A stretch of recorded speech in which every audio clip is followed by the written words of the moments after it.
Hello, and welcome to Principles of Marketing. I'm your Professor John Harvey, and here we are in week 7. So this week you're working on chapters 9 and 10 in the textbook, and this is one of my favorite areas actually in marketing.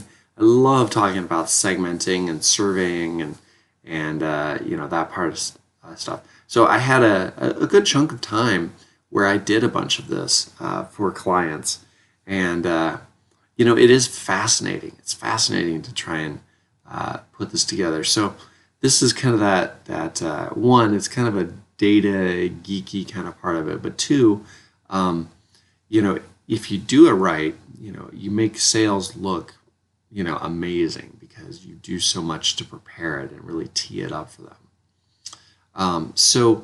You're going to have a question in the discussion board about putting a survey together. And what I want to caution you about and have you think about is try and get a question phrased really well in that you get answers that are usable for you. So, is it easy to tabulate? Is it easy to formulate? Are you going to get the responses back that you think? I can't tell you how many times I thought, oh, I'm going to ask this question in a simple way. Do you like dogs or cats? And it's like, well, I like both, how come that's not an option in there? Or, how come you didn't say cats and dogs first? Which one, did you phrase, the way you phrase that, shows that you have a preference for dogs over cats or something like that.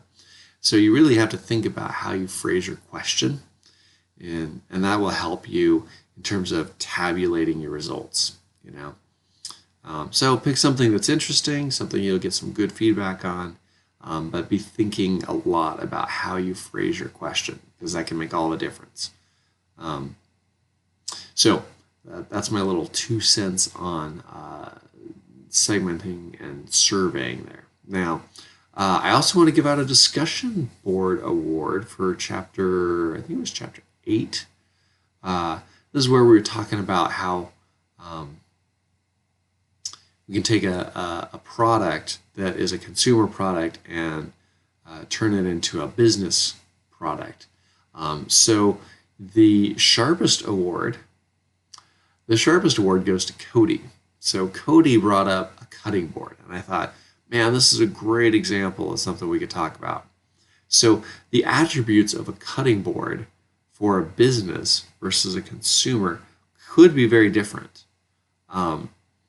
The things that they care about are different. So if I'm a person cutting, at home, I want it to look nice. I want it to, kind of match with, my house decor, I want it to be easily washable, that kind of stuff, right? But if I'm like in a restaurant and in the back, cooking area, and I need a cutting board, my requirements are I'm going to be cutting on this thing all the time. So I need it to stand up and last for a long time. Cody brought up, at least in this picture, the different colored cutting boards for different things, right? So you can have one for vegetables, one for meats, and stuff like that. Well, that food sanitary stuff is a huge issue.